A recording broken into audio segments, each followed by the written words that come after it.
to cross a wire with death. What wire? This wire! The only wire! Oh. It's absolutely forbidden to cross it, you know that. The Great Escape is one of the most iconic films of all time, but even die-hard fans don't know everything that happened behind the scenes. Now, decades later, the cast is finally revealing the secrets, surprises, and stories that never made it to the screen. From close calls during filming to moments that left the actors speechless, these are the things fans never figured out. Today, we're uncovering what the cast of The Great Escape has finally shared, and some of it will completely change the way you see the movie.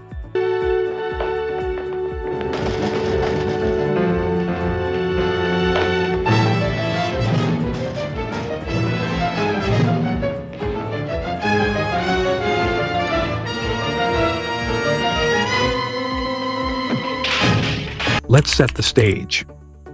The Great Escape is actually based on a true story from the global conflict of the 1940s, inspired by Paul Brickhill's 1950 book.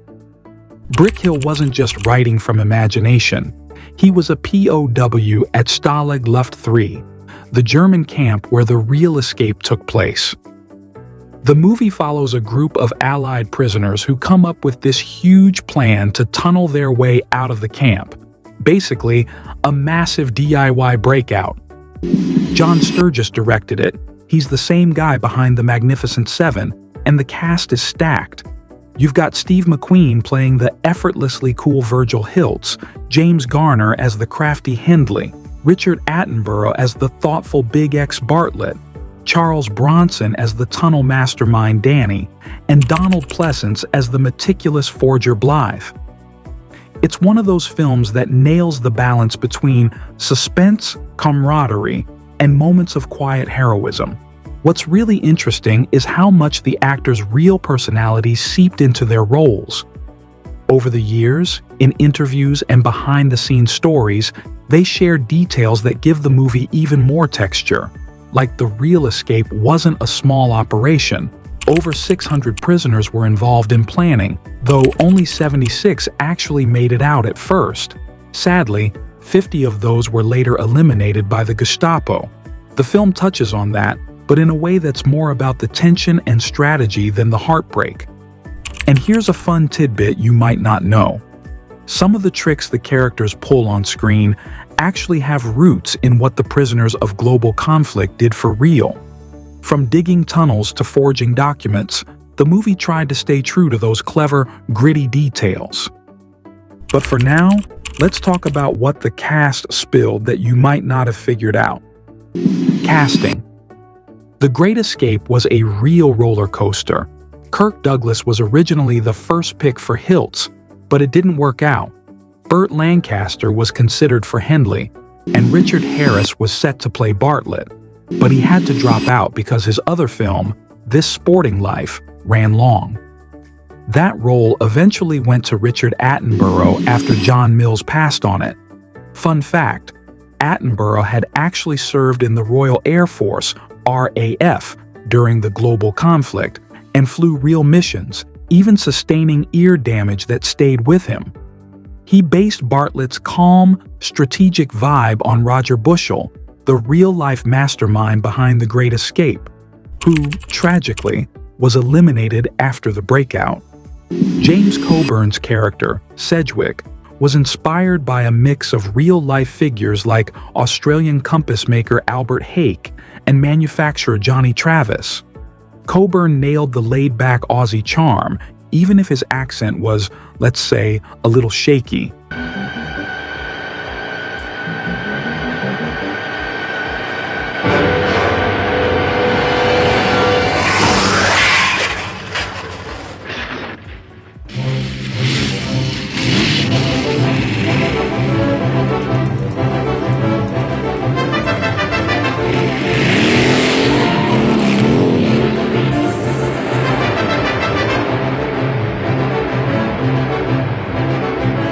And then there's Steve McQueen. He only signed on if he could show off his motorcycle skills. Sturges actually almost wrote him out to avoid adding a chase scene, but the studio refused. McQueen was box office gold. McQueen later said in interviews that he pushed for the sequence because he was obsessed with racing. That insistence gave the movie one of its most iconic moments, and it changed the pacing of the whole film. That famous bike chase? Totally his idea. Fans often assume it's all Hollywood fluff, but McQueen's personal passion ended up making Hiltz legendary and giving the movie that extra spark. Now, remember Donald Pleasence, who played the mild-mannered forger Blythe?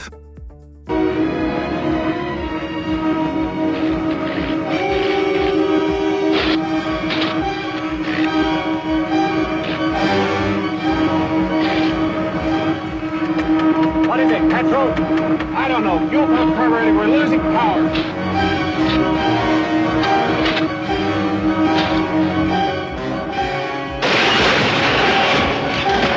Most people didn't realize he had serious real-world experience that completely shocked the director. Pleasence had served in the Royal Air Force during the Second Global Conflict, was shot down over France, and ended up in a German POW camp called Stalag Luft 1, where he even endured some torture. When Pleasence first tried to offer advice to John Sturges on set, things like how POWs really forged documents or behaved in camp, Sturges brushed him off, saying something like, "Keep your opinions to yourself." But another actor eventually tipped Sturges off about Pleasence's history, and suddenly, he became the go-to guy for authenticity. In later interviews, Pleasence admitted that playing Blythe was almost therapeutic. It let him revisit those memories. But it was also emotionally tough. A lot of fans never realized how much his input shaped scenes, from the forging process to the subtle camp dynamics. Then there's Charles Bronson, the tough-as-nails actor who played Danny, the claustrophobic tunnel king. They'll be coming down the shelf now, Danny. And then they'll be coming right up the tunnel.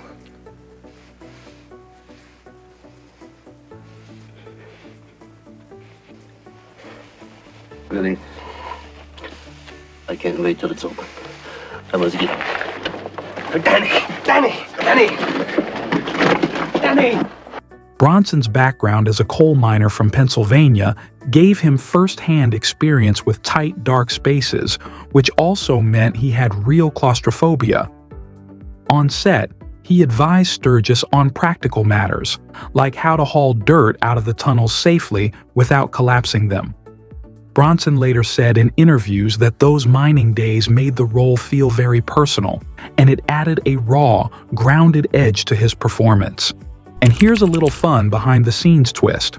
On set, Bronson met Jill Ireland, who was married to David McCallum, the actor playing Ashley Pitt. Bronson jokingly told McCallum, "I'm gonna steal your wife someday." Fast forward a few years to 1967, Jill divorced McCallum and ended up marrying Bronson. Life imitating art, right? Fans didn't really connect that dot until much later, which makes the on-set chemistry and stories even more fascinating. The cast of The Great Escape wasn't just talented, they were full of personality, and that definitely showed behind the scenes. Steve McQueen, for example, made it very clear that he wanted Hiltz to shine. He insisted on rewrites to give his character more screen time. And there was even a point when he walked off the set entirely. The studio had to practically beg him to come back. But part of what made McQueen such a star was his love for action. He wanted to do cool stuff, and he made sure it made it onto the screen. That iconic motorcycle chase was entirely his idea. Working alongside McQueen was a very big challenge. Richard Attenborough, who played Big X Bartlett, later admitted that it was one of the toughest experiences of his career. McQueen wasn't confrontational, but he had a way of making sure everyone knew when things weren't going his way. That kind of tension probably kept the energy high, even if it made some days difficult. And then there's Charles Bronson, the Tunnel King. Bronson brought a whole different kind of intensity. He had real-life claustrophobia from working in coal mines before he became an actor. He advised Sturges on how to make the tunnel scenes look authentic, which was invaluable for the filmmakers. But while he was giving all this expert advice, he was secretly panicking while filming in those narrow, dark tunnels. Imagine being a pro at what you're doing, but also terrified the whole time. You've got to admire that kind of commitment. James Coburn had his own challenge. He played an Australian character despite being American, and his accent, let's just say it was memorable for all the wrong reasons. Watching it now, it's charming in a quirky way, but at the time, it definitely raised a few eyebrows on set. And Donald Pleasence? His story is a real redemption arc. He was actually dismissed from the film early on, but the filmmakers later realized that his expertise could help with historical accuracy. He came back and ultimately shaped several scenes, lending a layer of realism that might have been missing otherwise. Now, let's talk about how the real story stacks up against the movie, because of course, Hollywood loves to take some creative liberties. The actual Great Escape happened on March 24, 1944, at Stalag Luft 3, which is in modern-day Żagań, Poland. The breakout was mostly carried out by British, Canadian, Australian, and Polish airmen. No Americans were involved in the real escape. Why? The U.S. pilots had been moved to a separate compound a few months earlier. But in the movie, you see more Americans front and center. That's mainly a Hollywood tweak to make the story appeal to U.S. audiences and investors. Steve McQueen's Hilts is actually a composite of real-life guys like pilots David M. Jones and John Dorch Lewis, which explains why he feels larger than life yet grounded at the same time. James Garner, who played Hendley, shared in interviews that he spent time talking with actual World War II POWs who were scroungers like his character.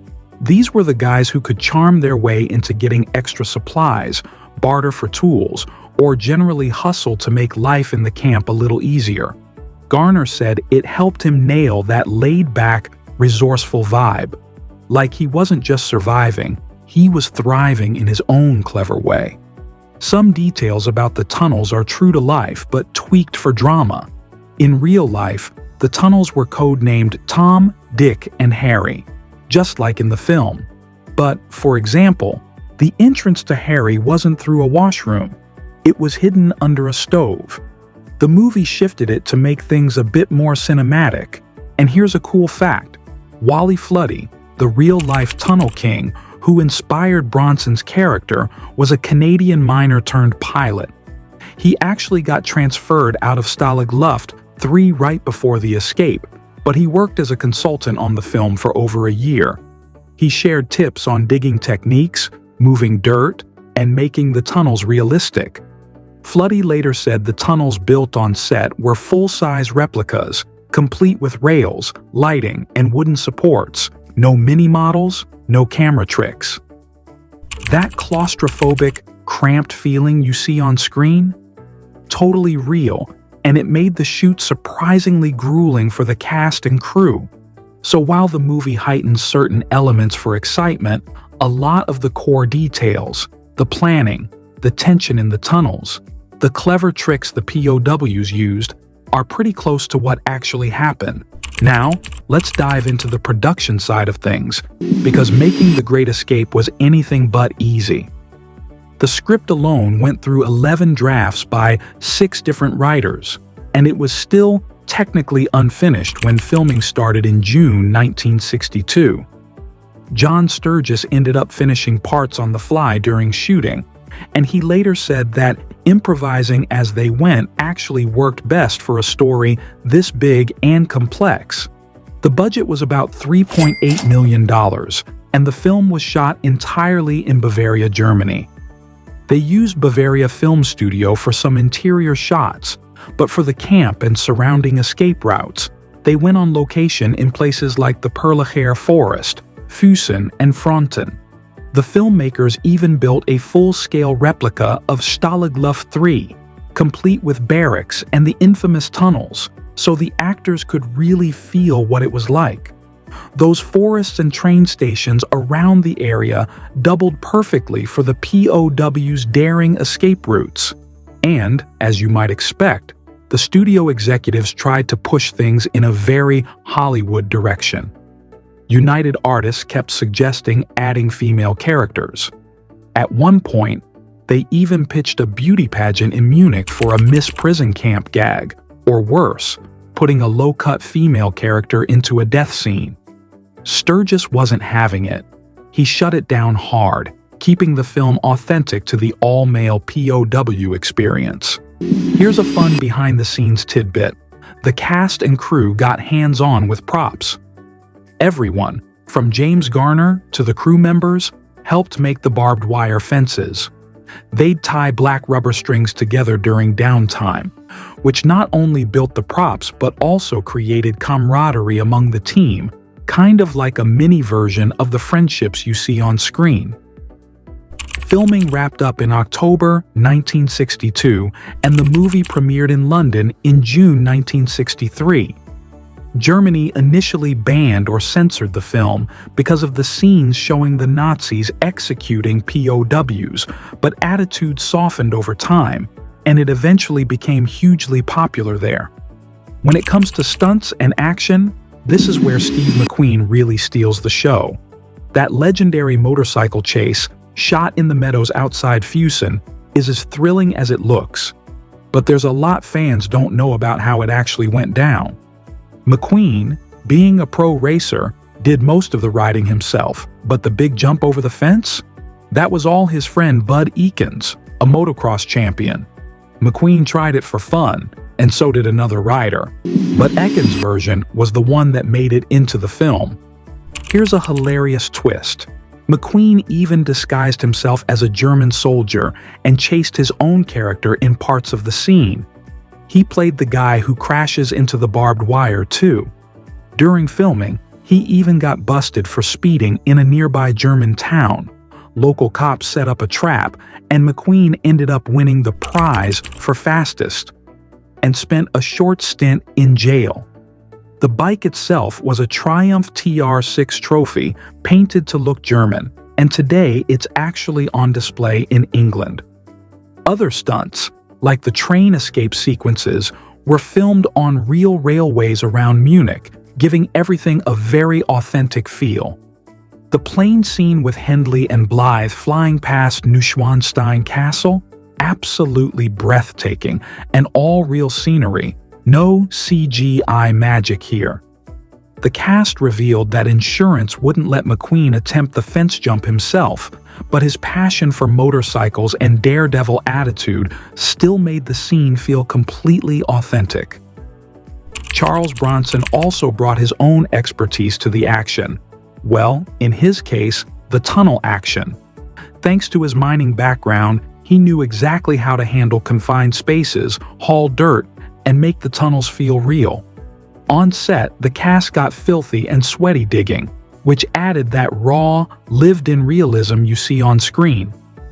Between McQueen's fearless bike stunts and Bronson's claustrophobic tunnel work, the film's action sequences feel alive in a way that's hard to fake, even decades later. Cast anecdotes really add a personal touch that makes The Great Escape feel alive. Take James Garner, for instance. He was a Korean conflict veteran who'd been wounded twice, and he drew a lot from his own experiences, scrounging for supplies and keeping morale high. He even interviewed real POWs to pick up tips on bartering and how to stay resourceful under pressure. Richard Attenborough also brought in his own experience. He'd flown missions, so all the aviation lingo came naturally to him. David McCallum, before his NCIS fame, played Ashley Pitt, and life threw him a bit of awkward drama. He eventually lost his wife, Jill Ireland, to Charles Bronson. Despite that, everyone stayed professional on set. Angus Lenny, who played Ives, was based on a real escaper who was shot while trying to climb a fence, so that character had an authentic sense of daring. And Till Kiwi, who played the guard Frick, had his own POW history. He'd been a German POW in the US and escaped multiple times.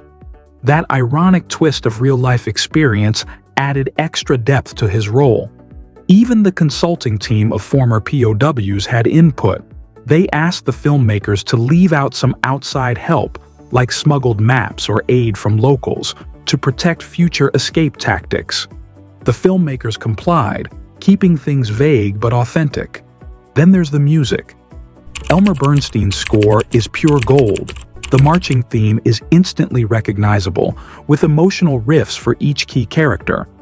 Bernstein said he built it around a militaristic motif, and the royalties from it actually sustained him for life. The film itself balances fun, suspense, and tragedy. It doesn't shy away from showing the grim reality of the executions, honoring the 50 men who died. That careful balance, combined with strong direction and performances, cemented Steve McQueen as a superstar, while Pleasance's input ensured the story stayed respectful of real events. Even today, the legacy lives on. You can visit the ruins of the real Stalag Luft III in Poland, and there's a nearby replica where visitors can crawl through a model tunnel, an interactive way to experience just a fraction of what those POWs went through. It's a reminder that the movie isn't just a thrilling adventure. It's rooted in real courage, resilience, and history. So, what's your favorite scene from this movie? Drop it in the comments. Also, if you learned something new, like and subscribe for more classic breakdowns and hit the bell. Thanks for hanging out. Catch you next time.